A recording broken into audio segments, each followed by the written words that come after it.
Assalamualaikum warahmatullahi wabarakatuh. Halo guys, salam sejahtera untuk kita semua. Terima kasih kalian sudah mengunjungi channel ini. Cerita ini tentang seseorang yang terkena tumbal pesugihan. Berawal dari seorang anak kecil yang menemukan uang di jalan. Tanpa basa-basi. Sebelum lanjut ceritanya, jika kalian suka dan ingin mendengar cerita horor lain, kalian bisa bantu support channel ini dengan cara like, komen, dan subscribe, serta aktifkan tombol loncengnya agar kalian tidak ketinggalan video terbaru dari channel ini. Berikut ceritanya. Kejadian ini tepatnya berawal ketika aku kelas 6 SD, tepat ketika akan masuk di semester genap. Kala itu aku ingat banget, tepatnya hari Sabtu, aku dan keluarga pergi ke rumah saudaraku yang kebetulan akan melaksanakan resepsi pernikahan. Istilahnya, kalau di Kayu Aro itu adalah rewang. Mungkin di beberapa daerah juga sama. Semua berjalan semestinya. Aku sangat happy, mereka juga happy. Kami menikmati malam dengan alunan musik dangdut ala-ala musik di kondangan. Malam pun berlalu hingga sinar matahari pagi datang. Suara berisik ibu-ibu yang sedang memasak dan beraktivitas di dapur pun terdengar dan membangunkan tidur lelapku. Aku pun bangun meminta handuk kepada ibuku. Karena semua pakaian termasuk handuk dimasukkan ke dalam satu koper yang sama. Berhubung di rumah saudaraku sedang ramai sekali dan pasti kamar mandi akan sangat dibutuhkan di sana. Aku pun disuruh mandi di tempat pemandian umum. Di sana kami menyebutnya sebagai bak. Dibekali dengan satu helai handuk dan peralatan mandi lainnya. Aku pun mandi di bak tersebut. Seperti di tempat pemandian umum lainnya, pasti ada sekat pembatas antara wanita dan pria. Yang membedakan mungkin adalah di tempatku mandi tidak terdapat atap. Selesai mandi, aku pun berbenah seperti mana biasanya. Tak lupa sarapan dengan ibu, juga dengan bude-budeku yang lain. Setelah cukup siang, aku pun berpamitan untuk pergi bermain. Maklum, umur segitu aku pun pergi bersama dengan keponakanku. Disinilah semua hal yang tidak aku inginkan itu bermula. Aku bermain dengan keponakanku, juga dengan salah satu anak desa di sana. Sebutlah nama desanya adalah Desa Tua. Ketika sedang asik bermain sepeda, 1, 2, 3 tangga yang terlompati, mataku terpaku pada sebuah onggokan kertas berwarna yang tergeletak di atas tanah. Secara spontan aku mendekatinya. Lihat apa yang aku dapat. Aku mendapatkan uang sebesar 32.000. Pada tahun itu, 32.000 adalah uang yang lumayan besar nominalnya. Kalau untuk rental PS bisa dari jam 7 pagi sampai jam 4 sore. Kurang lebih seperti itu. Aku pun berteriak kepada keponakanku dan temanku. Aku nemu duit!" Kataku berteriak dengan keadaan uang yang terlilit karet masih ku genggam erat. Tanpa babi bu, mereka langsung berlari mendekat ke tempatku berdiri. Aku pun membagi kepada mereka. Masing-masing aku beri 5.000. Selebihnya ku pakai jajan dan rental PS kala itu. Semua berjalan lancar. Bahkan siang itu aku sangat bahagia. Bisa beli jajan banyak dan main PS tanpa harus dibentak oleh ibuku terlebih dahulu karena minta uang untuk bermain PS. Namun, wajah ceria itu berubah ketika kumandang azan asar selesai. Aku jatuh sakit tanpa sebab, demam dan panas tinggi tentu saja. Ibuku tidak begitu panik. Ya, mungkin ibuku beranggapan aku hanya kecapean karena terlalu lama main. Akhirnya, aku pun dibaringkan di atas ranjang di salah satu kamar di rumah saudaraku. Namun, Suhu badanku tidak membaik secepat perkiraan ibuku dan saudaraku yang lain, malah tambah semakin tidak jelas. Hingga pada akhirnya, aku dibawa pulang ke rumah oleh nenekku. Ngomong-ngomong, aku dari kecil memang dirawat oleh nenekku. Jadilah, aku pulang dengan nenekku juga ditemani oleh keponakanku. Namanya Indra. Kami pulang menggunakan angkutan umum. Yang aku taksir itu adalah angkutan umum terakhir karena jam sudah hampir menunjukkan jam 5 lebih. Sedangkan ibuku masih di rumah saudaraku karena tidak enak jika harus pulang lebih awal. Setelah maghrib, hampir jam 7 malam, kami sampai di rumah. Keadaanku saat itu sudah cukup membaik. Panasku juga sudah tidak terlalu tinggi. Aku dibaringkan di ruang TV yang sudah dialasi dengan kasur. Nenekku pergi ke belakang untuk membuat beberapa ramuan tradisional, semacam bawang merah yang dikasih minyak lampu. Konon, katanya manjur. Beberapa jam berlalu, kami pun tertidur. Aku bersama dengan nenekku dan Indra. Kurang lebih jam 12:30 malam, aku terbangun. Badanku terasa baik-baik saja, bahkan tidak seperti sebelumnya. Aku diam memandang ke langit-langit mencoba untuk kembali tertidur. Tiba-tiba saja terdengar suara seperti seorang sedang memasang paku. Aku terkejut. Aku coba membangunkan nenekku. "Kenapa jam segini bangun, Yan?" Tanya nenekku yang ternyata tidak tidur secara lelap. "Lapar, Nek," jawabku yang tidak sesuai dengan niat sebelumnya.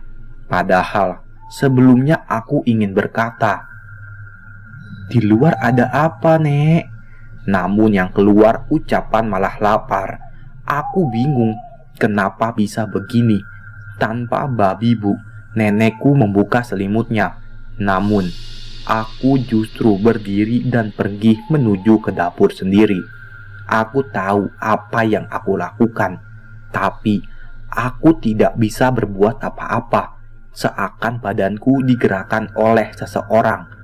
Aku bisa melihat sekitar, bahkan mendengar. "Udah, aku makan sendiri," jawabku dengan nada yang tinggi. Aku melihat nenekku terdiam, seakan bingung dengan sikapku. Kenapa heran? Aku tidak pernah berkata aku di dalam keluargaku. Aku selalu menyebut diriku dengan sebutan nama. Nenekku pun beranjak dari kasur, mendekatiku dan menyentuh dahiku. "Udah sembuh toh, Nak?" kata nenekku. Aku hanya diam melotot sambil makan seperti biasa. Hal yang tidak aku pahami adalah kenapa aku bisa makan, padahal aku tidak merasa lapar sama sekali saat itu. Lagi, aku seakan digerakkan oleh seseorang. Makanan di piring pun tidak habis. Aku tiba-tiba meninggalkannya dan kembali tidur tanpa berkata apapun. Aku tahu, aku melihat, tapi aku tidak tahu apa yang aku lakukan saat itu. Akhirnya, aku biarkan diriku untuk tertidur. Meski sebenarnya aku masih bingung dengan kejadian sebelumnya. Entah berapa lama aku terdiam hingga akhirnya aku tertidur. Pagi harinya, sekitar jam 8 pagi, badanku kembali panas. Hal yang pertama aku sadari adalah aku sudah tidak berada di rumah, melainkan aku berada di rumah nenekku. Aku melihat dengan jelas ada seorang anak kecil yang berlarian di kamar nenekku. Dengan polos aku bertanya, "Itu siapa?" Tanyaku.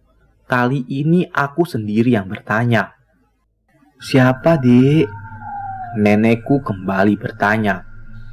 "Itu loh, Nek, ada anak kecil lari-lari di kamar," jawabku dengan nada kembali tinggi. Nenekku tidak menjawab. Aku kembali melihat anak kecil tersebut. Namun, anak tersebut menjadi lebih besar. Secara perlahan berubah menjadi lebih besar. tapi tetap dengan wajah anak kecilnya. Hal yang aku sadari dan membuat takut adalah kakinya yang terbalik. Aku ingin mengalihkan pandanganku dari apa yang aku lihat, namun tidak bisa. Badanku seakan mematung dengan sendirinya. Dia tersenyum denganku. Saat itu, nenekku berjalan membawa makanan ke kamar. Anak kecil itu bergerak mendekat, seakan-akan ingin memukul kepala nenekku. Sontak aku berteriak, "Jangan!" Nenekku terkejut. Seketika itu pula aku tidak bisa melihat apapun, bahkan mendengar.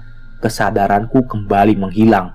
Entah aku tertidur atau apa, namun tak lama kemudian kembali sadar dengan suara yang sama seperti malam hari sebelumnya. Ada suara seperti orang sedang memasang paku. Suaranya sangat keras sekali. Suara itulah yang kembali membuatku tersadar. Mataku terbuka. Aku melihat nenekku sedang sholat, namun aku melihat jam masih jam 9 pagi. Pikirku, nenekku sedang melakukan sholat apa? Pikirku saat itu, mungkinkah sholat duha? Seakan tak pernah tahu aku bahwa nenekku pernah sholat duha. Bahkan beliau tidak tahu. Lagi, aku tidak bisa mengendalikan apa yang aku perbuat. Aku berlari keluar seperti orang ketakutan. Sambil menangis, aku berlari keluar rumah. Ada hal aneh yang kulihat. Aku melihat ada beberapa mobil yang bertabrakan di jalan. Batu besar berbenturan, suaranya keras sekali, membuat telinga menjadi pekak. Aku pun berlari ke rumah, masih tidak bisa mengendalikan diri. Ketika aku baru masuk rumah, seakan ada hal yang keluar dari tubuhku. Saat itu juga, aku baru sadar dan bisa mengendalikan tubuhku. "Kenapa lari-lari?" tanya ibuku yang sedang bersiap-siap untuk bekerja. "Nenek ngamuk," kataku yang di luar dugaan. Aku tidak tahu kenapa aku bisa berkata demikian. Mulutku kembali tidak bisa dikendalikan. Mulutku pun bercerita ke sana kemari, yang aku sendiri lupa apa yang aku ucapkan saat itu. Pokoknya omonganku saat itu sangat ngelantur. "Udah, tidur sana, biar cepat sembuh. Nanti mama pulang sore ya," kata ibuku. "Oh ya udah mak, nenek jangan suruh kesini," jawabku dengan ketus.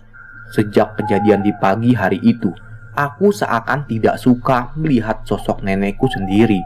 Seharian itu, aku tidak sadar apa yang telah terjadi padaku dan sekitarku. Aku hanya bisa mendengar saat itu. Yang aku dengar hanya suara TV, sesekali suara pukulan besi yang beradu yang aku tak tahu berasal dari mana. Yang aku ingat di sekitar rumah memang tidak ada orang sedang mengerjakan sesuatu, karena rumahku memang jauh dari tetangga. Satu-satunya tetangga terdekat hanyalah gedung sekolah yang sudah ditinggal cukup lama. Semak belukar ada di mana-mana. Di sore harinya menjelang maghrib, lagi-lagi aku bertingkah aneh, tanpa bisa aku kendalikan. Seperti orang gila yang sedang mengamuk. Nenekku panik. Orang tuaku belum pulang kerja. Akhirnya, nenekku memanggil beberapa tetangga untuk membantu menenangkan diriku. Aku melihat banyak orang di rumah. Rasanya malu sekali. Aku seperti orang gila yang sadar, namun tidak bisa mengendalikan tubuhku. Kalian boleh beranggapan bahwa aku hanya berdelusi karena sedang sakit. Tak apa, itu wajar, karena aku juga mendengar dari beberapa tetangga berkata, "Dipasung aja Rian, takutnya nanti ngamuk lagi," kata tetanggaku. Aku ingat sekali ucapan itu. Aku ingin menjawab, namun tak bisa. Aku hanya bisa tertawa. "Jangan, dia tidak gila," jawab nenekku mencoba untuk melindungiku. Akhirnya, setelah azan maghrib, aku baru bisa mengendalikan tubuhku lagi. Aku bingung harus berkata apa saat itu. Yang aku rasa hanyalah lapar. Tidak lama dari itu, ibuku pulang bersama dengan bapakku. Mereka pun heran kenapa di rumah sangat ramai. "Loh, ada apa? Tumben banyak tamu," kata ibuku seolah sedang berbahasa basi. "Alah, ini loh aku jenguk Rian," kata salah satu tetanggaku. Namun, salah satu tetanggaku yang lain dan baru datang pula dengan ragu berkata, "Panggilkan Buya Junaidi, Kak. Takutnya ini seperti anak bawah itu," kata tetanggaku sedikit takut. "Loh, Rian kenapa? Anak bawah itu kenapa?" tanya ibuku dengan wajah kebingungan. "Ada anak bawah jadi tumbal pesugihan, Bu. Perkaranya sama seperti Rian. Dia dapat uang di jalan," jawab tetanggaku itu. Kita beralih sedikit ke cerita tetanggaku secara detail. Beberapa hari sebelum aku jatuh sakit, ada seorang anak yang berada di desa sebelah mendapatkan uang di jalan yang tidak jelas berapa nominalnya. Tidak lama setelah ia dapat uang itu, sama sepertiku, ia jatuh sakit. Namun, perbedaannya, prosesnya lebih cepat. Sehari setelah itu hidungnya keluar darah, mata dan juga telinganya pun sama, keluar darah yang tidak bisa dibilang sedikit. Akhirnya, di pagi hari, nyawanya pun tidak tertolong.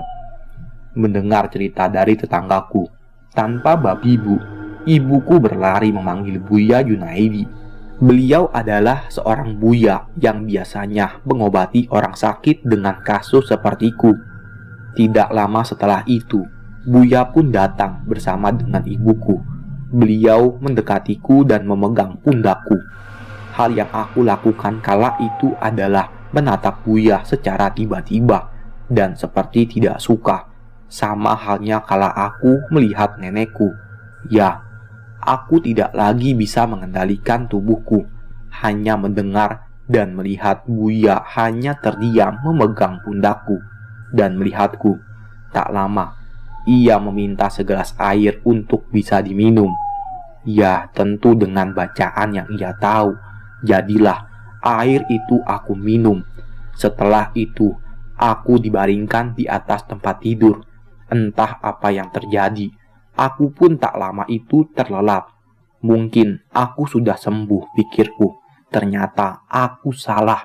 Kembali setelah jam 12 malam, aku terbangun dengan ucapan yang sama. "Aku lapar," dengan tatapan tak suka. Setelah selesai makan, aku kembali tidur lagi dan lagi. Terdengar suara pukulan besi sama seperti sebelumnya. Aku berdiri memanjat terali jendela. Di situ aku tertawa selayaknya orang gila. Aku sendiri malu jika harus mengingat kembali kejadian itu. Hal yang kubuat tersentuh adalah melihat kedua orang tuaku yang sedang membaca surat Yasin yang ditunjukkan kepadaku pastinya. Bisa dibayangkan betapa sedihnya aku saat itu. Namun, aku tidak bisa berbuat apapun. Ingin berteriak, tapi mulut hanya bisa meracau tidak karuan. "Turun, Yan, turun. Udah malam," kata ibuku. Aku ora Rian. Setelah kejadian itu, setiap malam dan hampir setiap mata terbuka, aku selalu bersikap serupa seperti orang gila, tertawa sendiri, berbicara semaunya. Selama itu pula, setiap malamnya, aku selalu mendengar lantunan surat Yasin yang keluar dari lisan ibu dan bapakku. Ya, itu sudah 3 hari. Aku dinyatakan gila oleh orang kampung. Sosok anak kecil berkaki terbalik juga masih sering berseliweran di depanku. Aku ingat betul, saat itu sudah hari Rabu. Ingat, Aku berkata di hari pertama aku sakit, aku melihat ada kecelakaan yang terjadi di jalan raya dan beberapa hantaman. Percaya atau tidak, itu terjadi di hari Rabu. Yang pertama kecelakaan mobil, dan yang kedua adalah bebatuan yang dihancurkan untuk pembuatan jalan. Apa itu kebetulan? Bisa saja itu kebetulan, tapi tidak hanya itu. Malam harinya aku bermimpi melihat kerabatku sedang tertimpa masalah yang konotasinya mengundang keramaian. Hari Rabu itu juga kerabatku tertimpa masalah yang mengakibatkan keramaian. Aku benar-benar tidak tahu harus mempercayai atau tidak. Aku berharap itu kebetulan, tapi 3 kejadian sekaligus terjadi. Tentu tidak bisa dianggap kebetulan. Di malam harinya, malam Kamis, berarti ibuku membawa orang pintar untuk kedua kalinya. Pada saat itu, setelah sholat Isya, orang pintar itu datang. Sebenarnya, dia juga tetanggaku. Aku saat itu masih sadar, bahkan tidak merasa sakit sama sekali. Jadilah, setelah berbasa-basi, aku dipanggil oleh orang pintar itu. Namanya adalah Pak Parman. Aku memanggilnya Pak D. Parman. Ketika aku mendekat, seketika itu pula, aku kembali kumat. Tidak lagi bisa mengendalikan diriku. "Piye?" kataku. "Loh, gimana? Aku yang harusnya tanya situ. Kamu itu siapa?" kata Pak D. Parman dengan santai. "Aku bukan siapa-siapa. Aku cuma ngungsi sebentar," kataku. "Ya, aku bisa mendengar dan melihat. Itu saja yang aku bisa ketika aku kumat." "Kamu ada perlu apa di sini?" tanya Pak D. "Aku cuma ngungsi sebentar. Lagi juga aku pergi kalau sudah siap. Aku cuma senang aja di sini. Ibu bapaknya sangat baik, nggak galak. Jangan ganggu aku," kataku juga ikut santai. "Walah gendeng, ngungsi kok ngelunjak. Urusanmu apa, aku tanya? Siapa yang nyuruh kamu? Kalau nggak ngomong, aku bakar kepalamu," kata Pak D dengan tegas kali ini, dan nadanya ikut serius. Tanpa babi bu dan menunggu jawaban diriku, Pak D langsung menyergapku. Kemudian, yang terlihat olehku, Pak D menarik jempol kakiku. Aku berteriak, seakan sedang merasakan kesakitan. Padahal, aku tidak merasakan apa-apa ketika aku berteriak. Semua seketika menjadi gelap. Aku pun tidak mendengar apa-apa. Menurut pernyataan ibuku, memang ada yang sedang ingin cepat kaya. Sosok yang berada dalam tubuhku adalah suruhan dari majikannya, yang tentu saja tidak bisa aku sebutkan namanya. Selesai.